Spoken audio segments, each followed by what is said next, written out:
प्रिय मित्रों, स्वागत है आपका आपके अपने चैनल स्टडी विद प्रदीप में। आज हम लोग चर्चा करने वाले हैं अध्याय नंबर 17। क्लास 11 की एनसीईआरटी पढ़ रहे हैं और इसमें अध्याय नंबर 17 पर हम पहुंच गए हैं।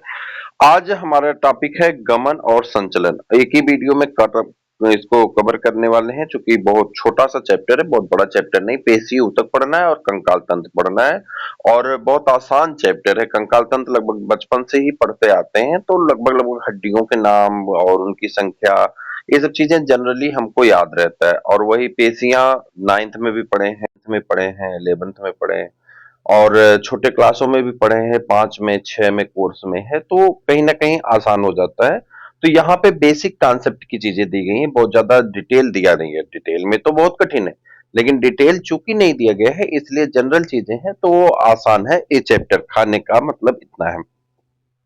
क्या क्या पढ़ना है इसमें देखिए, कह रहा है गति के प्रकार है, पेशी है, कंकाल तंत्र है, संधियां और जोड़ हैं और उसके बाद पेशी और कंकाल तंत्र के विकार हैं। तो ये चलिए स्टार्ट करते हैं, बहुत समय नहीं लेंगे और तेजी के साथ इसको कवर करने की कोशिश करेंगे। क्योंकि जहां पे इसे बहुत ज्यादा टिपिकल कुछ नहीं है, तो चैप्टर में बहुत आसान चीजें दी गई, जनरल आउटलाइन की चीजें हैं, तो इसे हम लोग कवर कर लेते हैं। संचलन यानी मूवमेंट। संचलन जीवों की एक महत्वपूर्ण विशेषता है। जंतुओं एवं पादपों में अनेकों तरह के संचलन होते हैं यानी मूवमेंट होते हैं।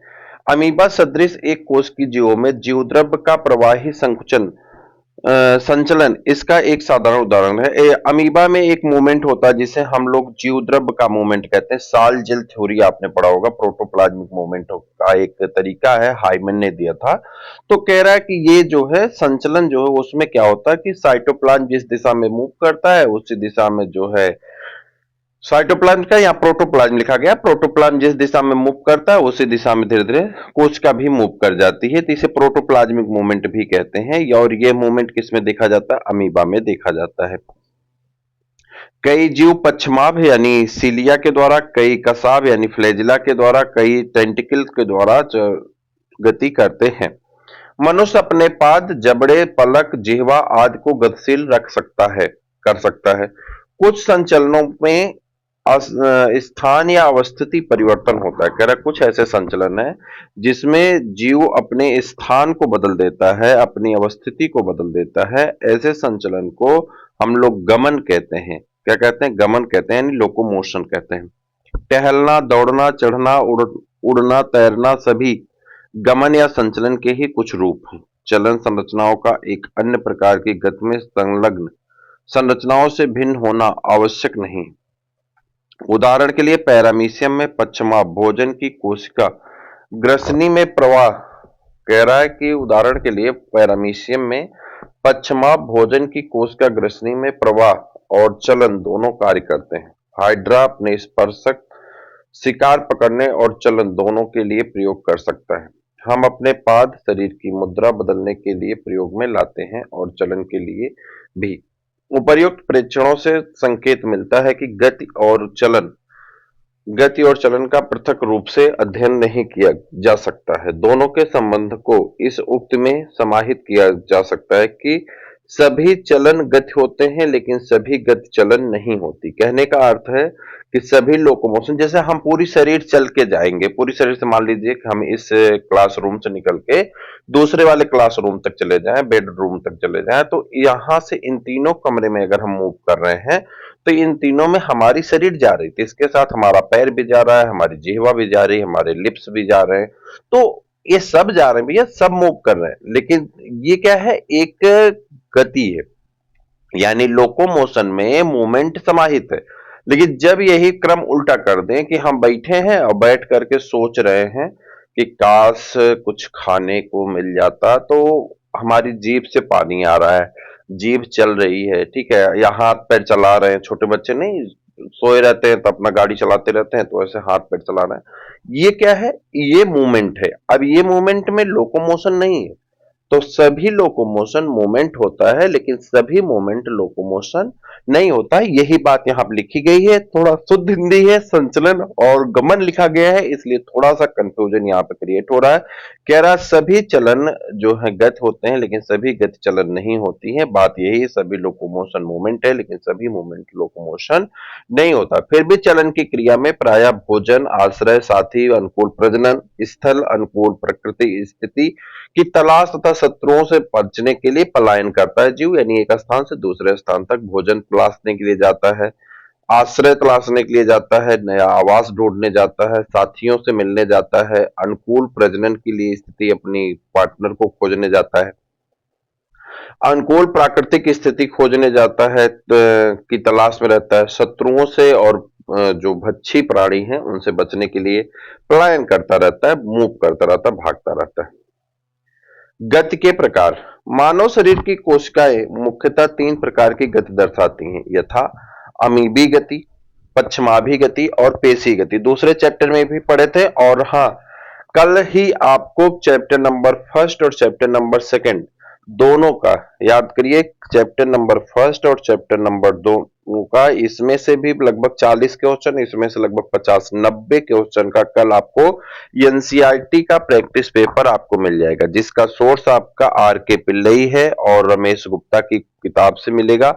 यह प्रैक्टिस पेपर आपको हिंदी में मिलेगा, और इसी तरह से सभी चैप्टर्स का आपको हिंदी मिल जाएगा।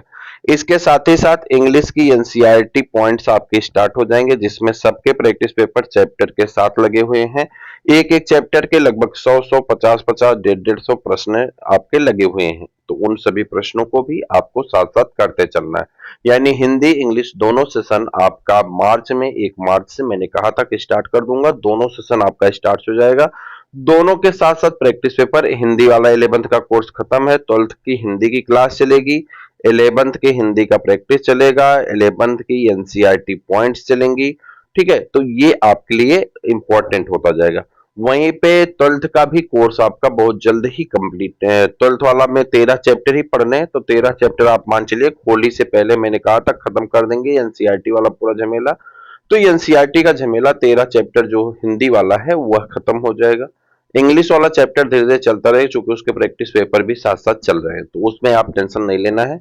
और जैसे ही होली के बाद हम लोग आएंगे, फिर हमारा पूरा अटैक किस पे, जितनी लाइफ साइकिल है उन सभी लाइफ साइकिल को कवर करना है। बोर्ड के माध्यम से पढ़ेंगे लाइफ साइकिल, तो वहां पे समझाना पढ़ाना बताना आसान होगा। चाहे वो आपका जो है क्या कहते हैं, उम, होली के बाद क्या लाइफ साइकिल, चाहे वो जूलॉजी की लाइफ साइकिल हो, चाहे फंजाई की हो, चाहे एल्गी की हो, चाहे ब्रायोफाइटा की लाइफ साइकिल है, चाहे आपका जो एंजियोस्पर्मिक लाइफ साइकिल है, इन सभी लाइफ साइकिल को हम लोग यहाँ बोर्ड के माध्यम से पढ़ने वाले हैं। तो उन्हें पढ़ने में हमें लगता है कि टोटल सभी लाइफ साइकिल को अगर पर डे के हिसाब से देख लिया जाए, तो पर डे के हिसाब से आपकी लाइफ साइकिल 18-19 लाइफ साइकिल हैं। अलग अलग फैमिली की भी कुछ कैरेक्टर हैं। फैमिली वाला जो है वो पीडीएफ नहीं बन पा रहा है, क्योंकि उसमें फ्लोरल फार्मूला का जो चित्र होता है, फ्लोरल डायग्राम होता है, वो पीडीएफ में लग नहीं पा रहा है, और गूगल से उठा के लगाने पे कई बार उसका सिस्टम सही से मिल नहीं पा रहा है। डिस्क्रिप्शन कुछ और है, डायग्राम कुछ और कह रहा है, तो इसलिए उसको हम लोग बोर्ड के माध्यम से पढ़ने वाले हैं। बाकी जितनी थ्योरी की क्लासेस हैं, थ्योरी क्लास लगातार आपकी आगे बढ़ रही हैं। एनसीईआरटी खत्म होने के बाद चैप्टर वाइज क्लासेस आपके स्टार्ट हो जाएंगे। जैसे हम लोग पहला चैप्टर वायरस है, फंजाई है, बैक्टीरिया है, उसके बाद फिर वहां पे जो है बैक्टीरिया के बाद एलगी है, एलगी है, हाँ एलगी के बाद लाइकेन है, लाइकेन के बाद आपका जो है इसमें ब्रायोफाइटा है, टेरिडोफाइटा, जिम्नोस्पर्म है, एंजियोस्पर्म है। इतना हम लोग करने के तुरंत पश्चात हम लोग कहाँ चले जाएंगे, एंजियोस्पर्म की मार्फोलॉजी है, एंजियोस्पर्म की एनाटॉमी है, उसके बाद एंजियोस्पर्म की फिजियोलॉजी है। तो पूरा एंजियोस्पर्म एक तरफ कवर हो जाएगा। सेल सेल डिवीजन एक साथ एक यूनिट में करने वाले हैं, वहीं पे दूसरी तरफ जेनेटिक्स है, और जेनेटिक्स को अलग से करने वाले, पूरी जेनेटिक्स को एक साथ रखेंगे, जेनेटिक्स और बायोटेक्नोलॉजी को। उसके बाद जो इवोल्यूशन को पूरा अलग एक यूनिट में रखने वाले हैं।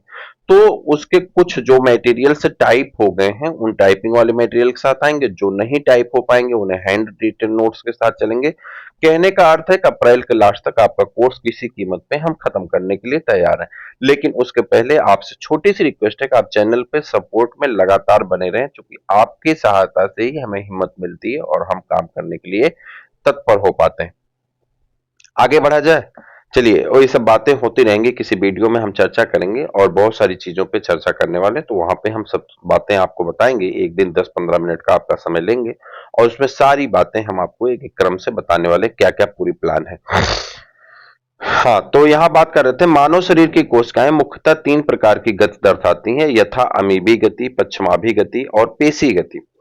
आपने अध्याय 8 में पढ़ा है कि पश्चिमाभ और कशाभिका कोशिका झिल्ली की अपवृद्धि है। कशामिका कशाभिका होगा, कशामिका गति शुक्राणुओं को तैरने में सहायता करती है। स्पंज के नाल तंत्र में जल संचारण को बनाए रखती है तथा युग्लिना जैसे प्रोटोजोआ में चलन का कार्य करती है।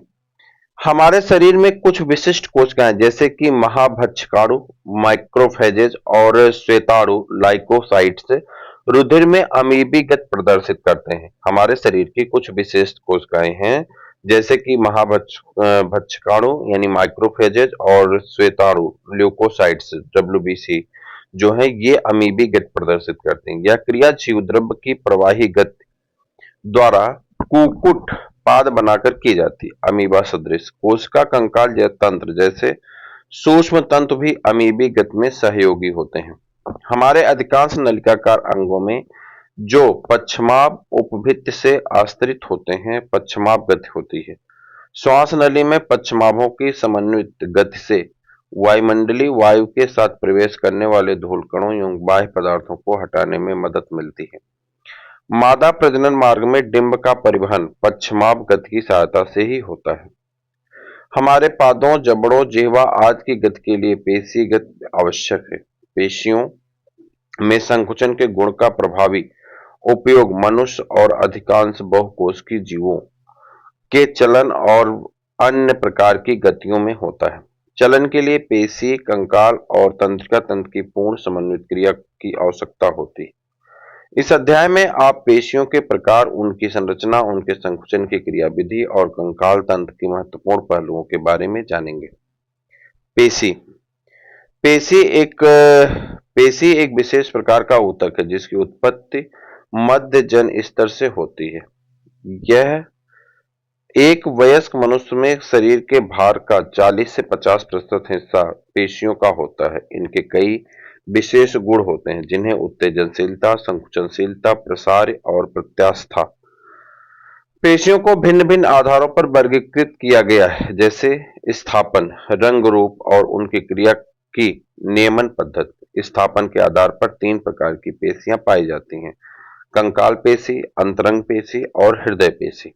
कंकाल पेशियां शारीरिक कंकाल अवयवों के निकट संपर्क में होती हैं। सूक्ष्मदर्शी द्वारा देखने पर इनमें धारियां दिखती हैं, अतः इन्हें रेखित पेशी कहते हैं। चूंकि इनकी क्रियाओं का तंत्रिका तंत्र द्वारा ऐच्छिक नियंत्रण होता है, अतः इन्हें ऐच्छिक पेशी भी कहते हैं। ये मुख्य रूप से चलन क्रिया और शारीरिक मुद्रा बदलने में सहायक होती हैं। अंतरंग भित्तियां शरीर के खोखले अंतरंग अंगों जैसे आहार नाल, जनन मार्ग आदि के भीतरी भित्ति में स्थित होती हैं। ये आरेखित और चिकनी दिखती हैं, अतः इन्हें चिकनी पेशियां, आरेखित पेशियां कहते हैं। इनकी क्रिया तंत्रिका तंत्र के ऐच्छिक नियंत्रण में होती है, इसलिए ये अनैच्छिक पेशियां कही जाती हैं।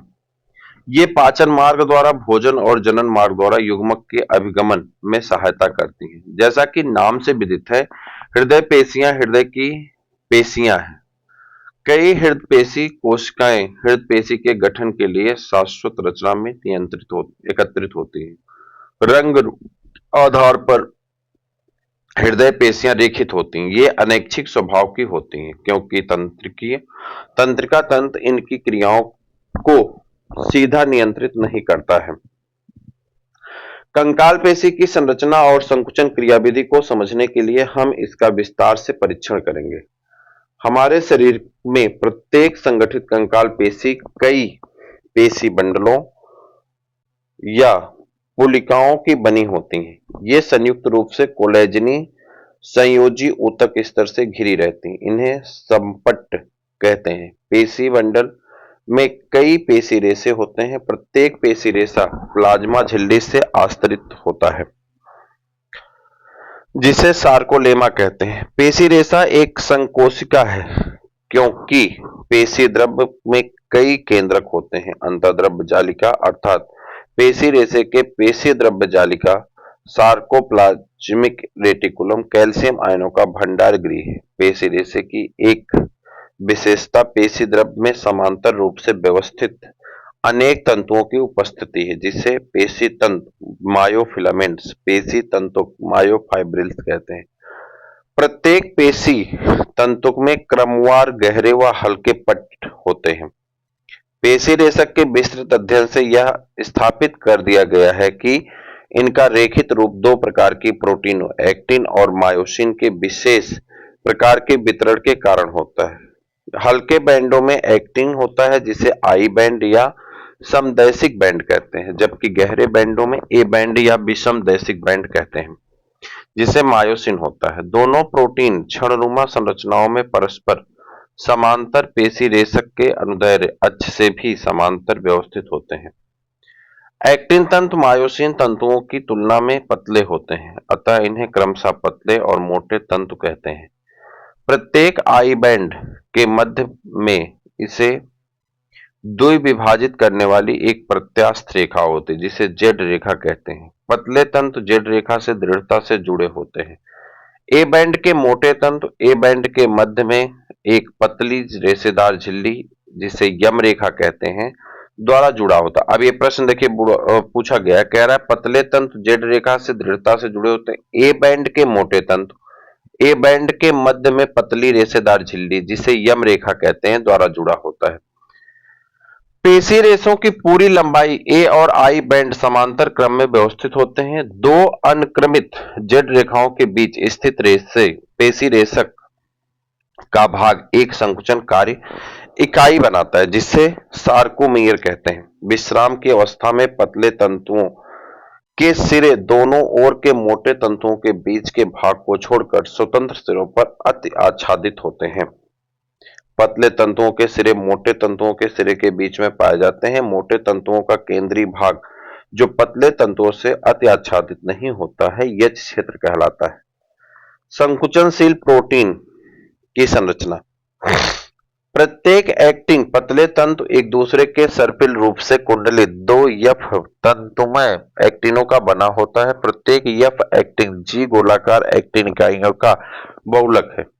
एक दूसरे प्रोटीन ट्रोपोमायोसिन के दो तंतु यफ एक्टिन के निकट पूरी लंबाई में जाते हैं। एक जटिल प्रोटीन अणु ट्रोपोमायोसिन पर नियत अंतरालों पर पाई जाती है। विश्राम की अवस्था में ट्रोपोनिन की एक उप इकाई एक्टिन तंतुओं के मायोसिन के बंध बनाने वाले सक्रिय तंतुओं को ढककर रखती है। प्रत्येक मायोसिन मोटे तंतु भी एक बहुलक प्रोटीन है। कई एकलकी प्रोटीन जिसे मेरोमायोसिन कहते हैं एक मोटा तंतु बनाती है। प्रत्येक मेरोमायोसिन के दो महत्वपूर्ण भाग होते हैं, एक छोटी भुजा सहित गोलाकार सिर तथा एक पूंछ। सिर को भारी मेरोमायोसिन यानी एचएमएम और पूंछ को हल्का मेरोमायोसिन कहते हैं। मेरोमायोसिन अवयव अर्थात सिर और छोटी भुजा पर नियत दूरी तथा आपस में एक नियत दूरी नियत कोण पर ए तंतु पर बाहर की तरफ उभरे होते हैं जिसे क्रॉस भुजा कहते हैं। गोलाकार सिर एक सक्रिय एटीपीएज एंजाइम है जिसे एटीपी के बंधन स्थान तथा एक्टिन के लिए सक्रिय स्थान होते हैं। पेशी संकुचन की क्रियाविधि। पेशी संकुचन की क्रियाविधि को सर्पी तंतु सिद्धांत द्वारा अच्छी तरह समझाया जा सकता है जिसके अनुसार पेशी रेशों का संकुचन पतले तंतुओं के मोटे तंतुओं के ऊपर सरकने से होता है। केंद्रीय तंत्रिका तंत्र की प्रेरक तंत्रिका द्वारा एक संकेत प्रेषण से पेशी संकुचन का आरंभ होता है। एक प्रेरक न्यूरॉन तथा इससे पेशी रेशे एक प्रेरक इकाई का गठन करते हैं। प्रेरक तंत्रिकाएं एक पेशी रेशा को सार्कोलेमा की संधि को तंत्रिका पेशी संगम या प्रेरक अंत पट्टिका कहते हैं। इस संगम पर एक तंत्रिक संकेत पहुंचने से एक तंत्रिका संचारी एसिटिलकोलिन मुक्त होता है जो सार्कोलेमा में एक क्रिया विभव उत्पन्न करता है। यह समस्त पेशी रेशे पर फैल जाता है जिससे सार्कोप्लाज्म में कैल्शियम आयन मुक्त होते हैं। कैल्शियम आयन स्तर में वृद्धि से एक्टिन तंत्र पर ट्रोपोनिन की उपिकाई से कैल्शियम बंध बनाकर एक्टिन के ढके हुए सक्रिय स्थानों को खोल देता है। एटीपी के जल अपघटन से प्राप्त ऊर्जा का उपयोग कर मायोसिन शीर्ष एक्टिन के खुले सक्रिय स्थानों से क्रॉस सेतु बनाने के लिए बंध जाते हैं। इस प्रकार के जुड़े हुए एक्टिन तंतु ए बैंड के केंद्र की तरफ खींचते हैं। इन एक्टिनों से जुड़ी हुई ए रेखा भी अंदर की तरफ खिंच जाती है जिसे सार्कोमियर कहते हैं। जिससे सार्कोमियर छोटा हो जाता है अर्थात संकुचित हो जाता है। ऊपर के चरणों में स्पष्ट है कि पेशी के छोटा होते समय अर्थात संकुचन के समय आई बैंडों की लंबाई कम हो जाती है जबकि ए बैंडों की लंबाई ज्यों की त्यों रहती है। एडीपी और पी2 मुक्त होकर के मायोसिन विश्राम अवस्था में वापस चला जाता है। एक नए एटीपी के बंधने से क्रॉस सेतु टूटते हैं। मायोसिन शीर्ष एटीपी को अपघटित कर पेशी की ओर संकुचन के लिए क्रिया दोहराते, किंतु तंत्रिका संवेगी के समाप्त हो जाने पर सार्कोप्लाज्मिक रेटिकुलम द्वारा कैल्शियम आयन के अवशोषण से एक्टिन स्थल पुनः ढक जाते हैं। इसके फलस्वरूप जेड रेखाएं अपने मूल स्थानों पर वापस आ जाती हैं अर्थात शिथिलन हो जाता है। विभिन्न पेशियों में रेशे के प्रतिक्रिया अवधि में अंतर हो सकता है। पेशियों के बार बार उत्तेजित होने पर उसमें ग्लाइकोजन के अवायवीय विखंडन से लैक्टिक अम्ल का जमाव होने लगता है जिससे थकान होती है। पेशी में ऑक्सीजन भंडारित करने वाला लाल रंग का एक मायोग्लोबिन होता है। कुछ पेशियों में मायोग्लोबिन की मात्रा ज्यादा होती है जिससे वे लाल रंग के दिखते हैं। ऐसी पेशियों को लाल पेशियां कहते हैं। ऐसी पेशियों में माइटोकॉन्ड्रिया अधिक होती हैं जो एटीपी के निर्माण हेतु उनमें भंडारित ऑक्सीजन की बड़ी मात्रा का उपयोग कर सकती है। इसीलिए इन पेशियों को वायुजीवी पेशियां भी कह सकते हैं। दूसरी तरफ कुछ पेशियों में मायोग्लोबिन की बहुत कम मात्रा पाई जाती है जिससे ये हल्के रंग की अथवा श्वेत प्रतीत होती हैं। ये श्वेत पेशियां हैं। इनको माइटोकॉन्ड्रिया तो अल्पसंख्यक होती हैं लेकिन पेशी द्रव्य जालिका अत्यधिक मात्रा में होती है। ये अवायवीय विधि द्वारा ऊर्जा प्राप्त करती हैं। अब अगली टॉपिक जो है इसकी बहुत महत्वपूर्ण है वो है कंकाल तंत्र। यहाँ पे आप बहुत ध्यान से देखिएगा क्योंकि बहुत इंपॉर्टेंट प्रश्न यहाँ पे छुपे हुए हैं। कंकाल तंत्र में अस्थियों का एक ढांचा और उपास्थियां होती हैं। मानव शरीर की गति में इस तंत्र की महत्वपूर्ण भूमिका होती है। कल्पना कीजिए कि बिना जबड़ों के भोजन चबान करना यानी भोजन को चबाना पड़े और बिना पाद के टहलना पड़े तो कितना मुश्किल होगा। अस्थि और उपास्थि विशेष प्रकार के संयोजी ऊतक होते हैं। मैट्रिक्स में लवणों की उपस्थिति से अस्थियां कठोर होती हैं जबकि कॉन्ड्रोक्टिन लवण उपास्थियों के मैट्रिक्स को अनन्य बनाते हैं। मनुष्य में यह तंत्र 206 अस्थियों और कुछ उपास्थियों का बना होता है। इसे दो मुख्य समूहों में बांटा गया है, अक्षीय कंकाल तथा उपांगीय कंकाल। अक्षीय कंकाल में 80 हड्डियां होती हैं। कह रहा अक्षीय कंकाल में कुल 80 अस्थियां होती हैं जो शरीर के मुख्य अक्ष पर वितरित होती हैं। करोट, मेरुदंड, उरोस्थ, स्टर्नम और पसलियां अक्षीय कंकाल का गठन करती हैं। करोट अस्थियों के दो समुच्चय कपाली और आननी से बना है। करोट अस्थियां जो हैं वो दो प्रकार की अस्थियों से बनी होती हैं यानी जो खोपड़ी वाली है क्रेनियल है वो कितने प्रकार के हैं? दो, क्रेनियल, कपाली आयननी यानी फेसियल से बना होता है। इनका योगदान कितना होता है? 22 हड्डियां होती हैं। कपाली अस्थियों की संख्या 8 होती है तथा मस्तिष्क के आवरण को रक्षा करती हैं। पूरे मस्तिष्क को कठोर आवरण बनाकर रक्षा करती हैं जबकि आननी भाग में 14 अस्थियां पाई जाती हैं और करोट के सामने का भाग बनाती हैं।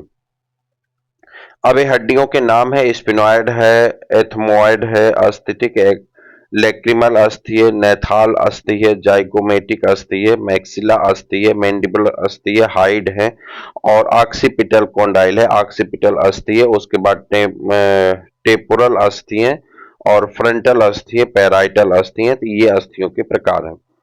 एक यू आकार की एकल अस्थि हाइड मुख के नीचे गुहा में स्थित होती है। यह एक कपाल में सन्निहित होती है। प्रत्येक मध्यकर्ण में तीन छोटी छोटी अस्थियां पाई जाती हैं, मैलियस, इंकस और स्टेपीज। इनके सामूहिक रूप से कर्ण अस्थियां कहते हैं।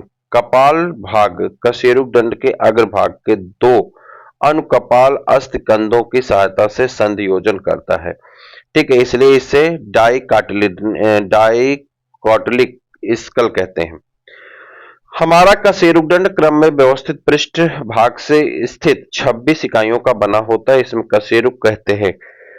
यह कपाल के आधार से निकलता है और धड़ भाग को मुख्य ढांचा तैयार करता है। प्रत्येक कशेरुक के बीच का भाग खोखला होता है। ठीक, इसे मेरुरज्जु के नाम से जाना जाता है। इससे मेरुरज्जु गुजरती है। प्रत्येक कशेरुक एटलस, प्रथम कशेरुक को क्या कहते हैं? एटलस कहते हैं और इसके अनुकपाल अस्थिकंधों के साथ संधियोजन करता है। कशेरुकदंड कपाल की ओर से क्रमशः 7 कशेरुकदंड होते हैं, ग्रीवा में, गर्दन वाले भाग में, वक्ष भाग में 12 होते हैं, कमर में 5 होती हैं, त्रिशंकोट में एक सिक्रमी 1 होती है और अंतरिक में कितने होते हैं? 1 कशेरुकों में विभेदित होती हैं। ग्रीवा कशेरुकों की संख्या मनुष्य सहित लगभग सभी स्तनधारियों में 7 होती है। कशेरुकदंड मेरुरज्जु की रक्षा करता है, सिर का आधार बनाते हैं और पसलियों तथा पीठ की पेशियों के संधि स्तर का निर्माण करते हैं। उरोस्थ वक्ष के मध्य अधर रेखा पर स्थित एक चपटी अस्थि है। पसलियां, पसलियों की 12 जोड़ियां होती हैं। प्रत्येक पसली एक पतली चपटी अस्थि है जो पृष्ठ भाग में कशेरुकदंड और अधर भाग में उरोस्थ के साथ जुड़ी होती है। इसके पृष्ठ सिरे पर 2 संधियोजन सतहें होती हैं जिसके कारण इसे द्विशिरस्थ भी कहते हैं। प्रथम 7 जोड़ी पसलियों की वास्तविक पसलियां कहते हैं। पृष्ठ में ये वक्षी कशेरुकों और अधरी भाग में उरोस्थ से काचाभ उपास्थ की सहायता से जुड़ी होती हैं। 8वीं, 9वीं और 10वीं जोड़ी पसलियां उरोस्थ के साथ सीधे संधियोजित नहीं होती हैं, बल्कि कचाभ उपास्थ के सहयोग से 7वीं पसली से जुड़ती है। इन्हें वर्टिब्रोकार्डियल कूट पसलियां कहते हैं। पसलियों का अंतिम 2 जोड़ियां 11वीं और 12वीं अधर से जुड़ी हुई नहीं होती, इसलिए इन्हें प्लावी पसलियां कहते हैं, यानी तैरने वाली, फ्लोटिंग रिब्स कहा जाता है। वक्षी कशेरुक पसलियां और उरोस्थ मिलकर पसली पंजर की संरचना का निर्माण करते हैं। पादों की अस्थियां अपने मेखला के साथ उपांगी कंकाल बनाती हैं। प्रत्येक पाद में 30 अस्थियां पाई जाती हैं। पाद मतलब हाथ पैर, ठीक है। अग्रपाद जिसे भुजा कहते हैं, इसमें ह्यूमरस है, ऊपर वाली हड्डी जो यहाँ पे बाजू पे पाई जाती है। ह्यूमरस है, रेडियस है, अल्ना है, कार्पल्स है। कार्पल्स को कलाई की हड्डी कहते हैं, कुल संख्या 8 होती है। मेटाकार्पस हथेली की अस्थि कहते हैं, 5 होती है तथा फेलेंजेस की 14 अस्थियां पाई जाती हैं। फीमर उरु अस्थि कहते हैं, सबसे लंबी अस्थि होती है। टीबिया, फेबुला, ठीक है। उसके बाद टार्सल्स जिसे टखने की अस्थि कहते हैं, इसकी संख्या 7 होती है। मेटाटार्सल 5 होती हैं। अंगुलियास्थ की संख्या कितनी होती है? तो आपकी जो हो जाती है अंगुलियास्थ 14 हो जाती हैं। कप के आकार की एक अस्थि और पाई जाती है जिसे पटेला कहते हैं और इस प्रकार से कुल जो है 30 अस्थियां कहाँ पाई जाती हैं?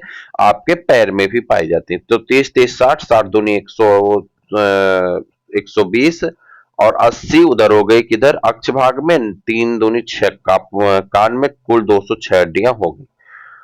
अंश मेखला और श्रोण मेखला अस्थियां अच्छी कंकाल तथा क्रमशः अग्र और पश्च पादों के बीच संधि योजन में सहायता करती हैं। प्रत्येक मेखला की 2 अर्ध भाग होते हैं। अंश मेखला और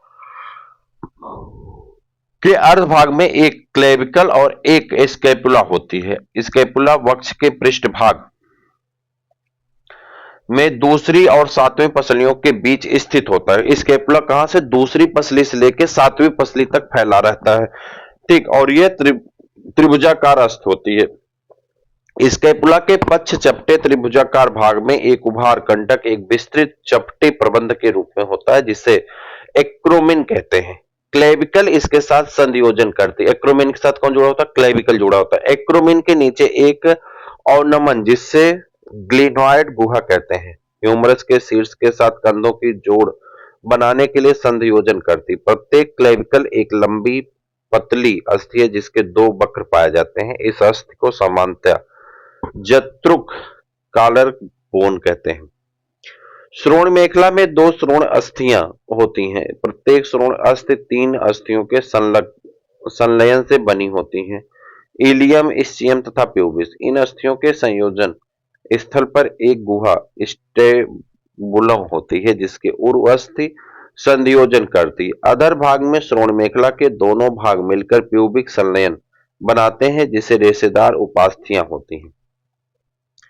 संधि और जोड़, कौन कौन से जोड़ पाए जाते हैं अपने शरीर में, इसके बारे में पढ़ना है। देखिए, संधियां या जोड़ हर प्रकार की गति के लिए आवश्यक है। इसमें शरीर की अस्थियां सहयोगी होती हैं। चलन गति भी इसका अपवाद नहीं है। जोड़ अस्थियों अथवा एक संधि एवं एक उपास्थि के बीच का संधि स्थल है। जोड़ों द्वारा गति के लिए पेशी जनित बल का उपयोग किया जाता है। जहां जोड़ आलंबन का कार्य करते हैं, इनका जोड़ों पर गति विभिन्न कारकों पर निर्भरता के कारण बदलती है। जोड़ों के मुख्यतः तीन संरचनात्मक रूपों से वर्गीकृत किया गया, जैसे कि रेशी, उपास्थि-युक्त और साइनोबियल। रेशीय जोड़े किसी प्रकार की गति नहीं होने देते। इस तरह के जोड़ द्वारा कपाल की चपटी अस्थियां जो घने रेशी संयोजी ऊतक की सहायता से शीवन के रूप में कपाल बनाने के लिए संयोजित होती हैं। उपास्थि युक्त जोड़ों में उपास्थियां आपस में उपास्थियों द्वारा जुड़ी होती हैं। कशेरुक दंड में दो निकटवर्ती कशेरुकों के बीच इसी प्रकार के जोड़ हैं जो सीमित गति होने से देते हैं। साइनोबियल जोड़ों की विशेषता दो अस्थियों की संधियोजन सतहों के बीच तरल से भी साइनोबियल गुहा की उपस्थिति है। इस तरह की उपस्थिति में पर्याप्त गति संभव है। ये जोड़ चलन सहित कई तरह की गति में सहायता करते हैं। कंदुक खलिका संधि, ह्यूमरस और अंश मेखला के बीच कब्जा संधि, घुटना संधि, धुराग्र संधि, पाइवट जॉइंट्स, ठीक, एटलस और अक्ष के बीच बिसर्पी संधि, ग्लाइंड्स संधि कार्पल्स के बीच, और सैंडल जोड़ अंगूठे के कार्पल्स और मेटाकार्पल्स के बीच पाई जाती हैं के कुछ उदाहरण हैं। पेशी और कंकाल संबंधित कुछ विकार यानी रोग। माइस्थेनिया ग्रेविस जो है यह क्या है?